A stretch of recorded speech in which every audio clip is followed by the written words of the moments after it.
महाखुलासा सृष्टि की रचना कैसे और किसने की। आखिर हम काल की जाल में कैसे फंसे, आइए जानते हैं। एक दृश्य वीडियो के सहारे, तो चलिए। नमस्कार, राम राम मेरे प्यारे भाइयों और बहनों। आज हम आपको वो बताने जा रहे हैं, वो दिखाने जा रहे हैं जो आपने ना कभी सुना होगा, ना देखा होगा, ना आपको कभी किसी ने बताया हुआ होगा। आज हम आपको सृष्टि रचना के विषय में बताने जा रहे हैं, जो हमारे गुरु संत रामपाल जी महाराज जी ने शास्त्रों के अनुसार प्रमाणित हमें ये सृष्टि रचना बताई। आज तक आपको किसी भी धर्म गुरु ने ये सृष्टि रचना नहीं बताया होगा, उन्होंने केवल अपनी दंत कथाएं ही सुनाई होगी। आज हम आपको सृष्टि रचना के विषय में बताएंगे भी, उसका प्रमाण भी आपको दिखाएंगे।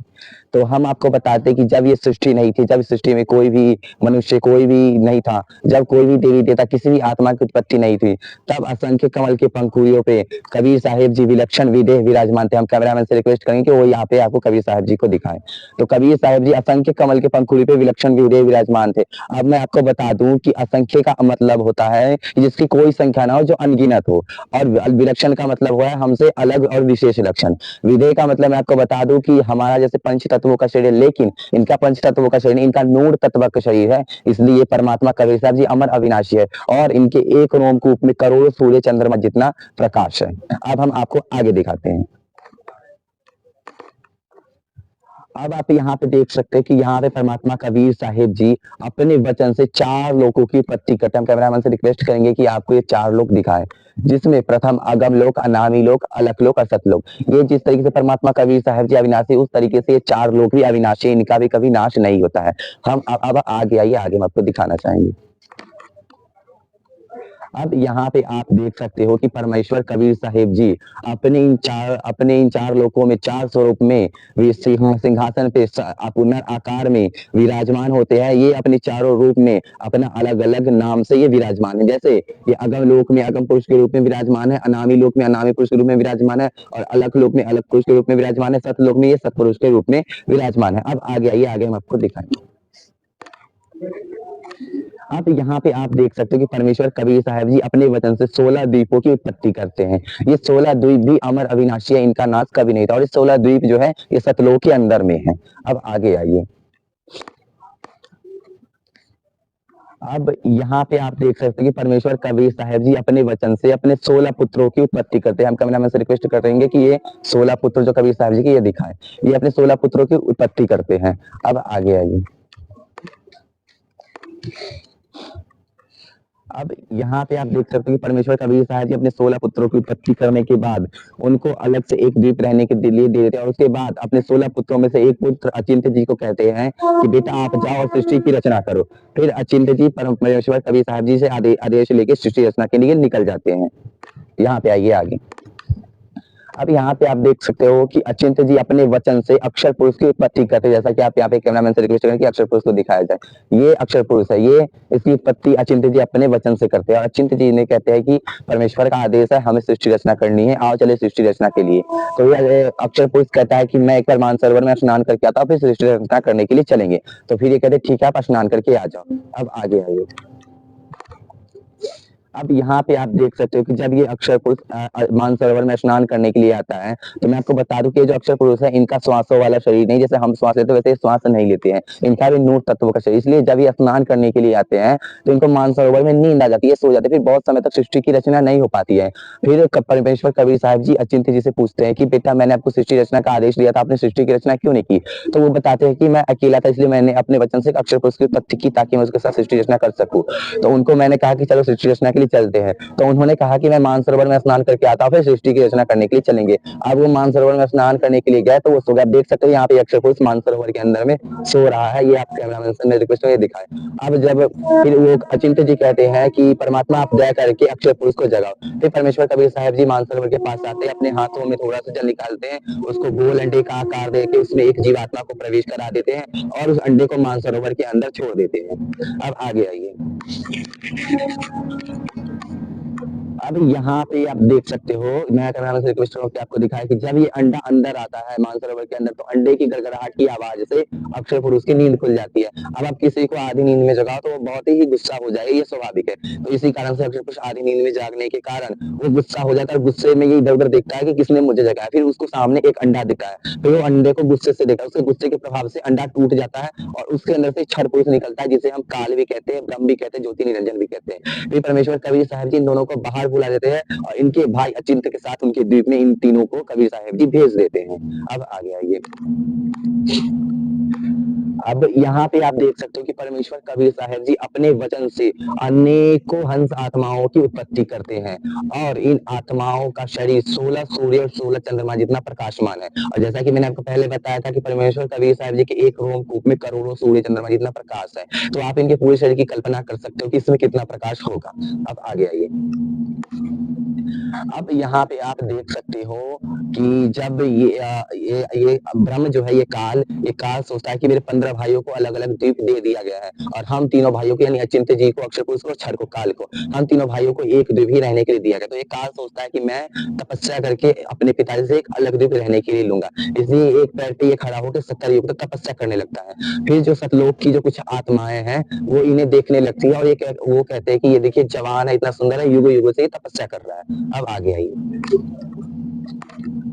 अब यहाँ पे आप देख सकते हो कि इसकी तपस्या से प्रसन्न होकर कबीर साहब जी इसके पास आते हैं और कहते हैं मांगो आपको क्या चाहिए। तो फिर ये काल कहता है कि आपने मेरे 15 भाइयों को अलग अलग द्वीप दे दिया रहने के लिए, मुझे भी एक अलग से जगह चाहिए रहने के लिए। फिर परमेश्वर कबीर साहब जी इनको एक इस ब्रह्मांड रहने के लिए दे देते हैं। अब आगे आइए। अब यहाँ पे आप देख सकते हो कि फिर से ये काल एक पैर पे खड़ा होकर 70 युग तक फिर से ये तपस्या करने लगता है। फिर सतलोक की कुछ आत्मा फिर इनको देखने लगती है और इन पे और अधिक अट्रैक्ट हो जाती है, मोहित होने लगती है कि ये जवान है, इतना सुंदर है और फिर से दूसरी बार तपस्या कर रहा है। अब आगे आओ। अब यहाँ पे आप देख सकते हो कि फिर परमेश्वर कबीर साहब जी इसकी तपस्या से खुश होकर इसके पास आते हैं और इससे कहते हैं मांगो आपको क्या चाहिए। तो काल कहता है कि मुझे अपने किस ब्रह्मांड में रचना के लिए रचना की कुछ सामग्री चाहिए। तो परमेश्वर कबीर साहब जी कहते हैं कि आपके बड़े भाई कुर्म जी के पास रचना की सामग्री है, आप आगे देख सकते हो। मैं कैमरामैन से रिक्वेस्ट करूंगा कि आपको दिखाए। तो परमेश्वर कबीर साहब जी कहते हैं आपके बड़े भाई कुर्म के पास रचना की सामग्री है, आप उनसे जाके मांग लो, विनम्रता पूर्वक हाथ जोड़ के प्रार्थना करके मांग लो। अब आगे आओ आप।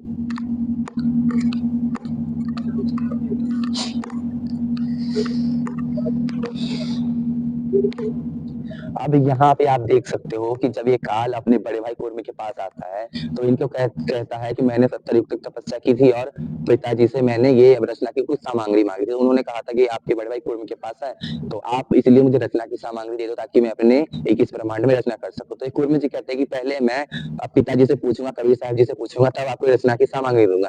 इसलिए वो ध्यान लगाते हैं उनसे बात करने के लिए। उसके बाद ये काल सोचता है कि मैंने 70 युग तक तपस्या की है और इस रचना की सामग्री पे मेरा पूरा अधिकार है और इनको मेरी बातों पे विश्वास नहीं, इनको लग रहा है कि मैं झूठ बोल रहा हूँ। इसलिए ये जो काल है इनके मुकुट को जोर से हिलाता है। जोर से हिलाने का इनके मुकुट से ये 3 गुण, 5 तत्व और सूर्य चंद्रमा निकलते। 3 गुण में रजगुण, तमगुण और सतगुण और 5 तत्व में आकाश, वायु, अग्नि, जल, पृथ्वी और सूर्य, चंद्रमा, तारा निकलते हैं। फिर काल इन सभी सामग्रियों को लेके भाग जाता है। फिर उसके बाद जब कुर्म जी अपने ध्यान से बाहर आते हैं, जब उनको पता चलता है कि काल उनकी सभी रचना सामग्रियों को लेके भाग गया है, तो फिर ये कहते हैं कि मैं काल को दंडित करूंगा, उसे पीटूंगा। फिर कबीर साहब जी कहते हैं कि नहीं, आप ऐसा नहीं करो। जिस तरीके से काल ने छल करके आपसे रचना सामग्री ले गया, उस तरीके से उसके लोक में कोई भी जीवात्मा सुखी नहीं रहेगी। अब आगे देखिए। अब यहाँ पर आप देख सकते हो कि ये काल रचना सामग्री लेने के बाद फिर से एक पैर पे खड़ा होकर 64 युग तक तपस्या करता है।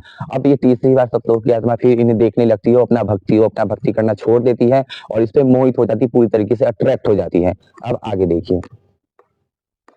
अब यहाँ पे फिर कबीर साहब जी काल के पास आते हैं और कहते हैं, आप यहाँ देख सकते हो ये काल है, कबीर साहब जी है। कबीर साहब जी कहते हैं कि मांगो आपको क्या चाहिए। तो ये काल कहता है कि मुझे मेरे किस ब्रह्मांड में मेरा मन नहीं लग रहा है, इसलिए मुझे कुछ आत्माएं चाहिए ताकि मैं उससे उत्पत्ति कर सकूं, रचना कर सकूं, मेरा मन लग सके। तो कबीर साहब जी कहते हैं कि मैंने इन आत्माओं को अपने शरीर से उत्पन्न किया है, इसलिए ये मेरे बच्चे हैं, मैं इनसे प्रेम करता हूँ, मैं अपने बच्चे तुम्हें नहीं दे सकता। लेकिन परमेश्वर कबीर साहब जी अंतर्यामी तो सब जानते थे। आप जैसा कि जानते ही हो कि नशेड़ी के साथ जो रहेगा नशेड़ी ही बनेगा, इसलिए कबीर साहब जी जानते थे कि कुछ आत्मा इस काल पे मोहित मोहित हो गई, वो भक्ति करना छोड़ चुकी है। इसलिए परमेश्वर कबीर साहब जी सोचते हैं कि अगर दूसरी आत्माएं भी इनकी पास आ गई, इनके संग में आ गई, तो वो भी भक्ति करना छोड़ देगी और काल पे मोहित हो जाएगी।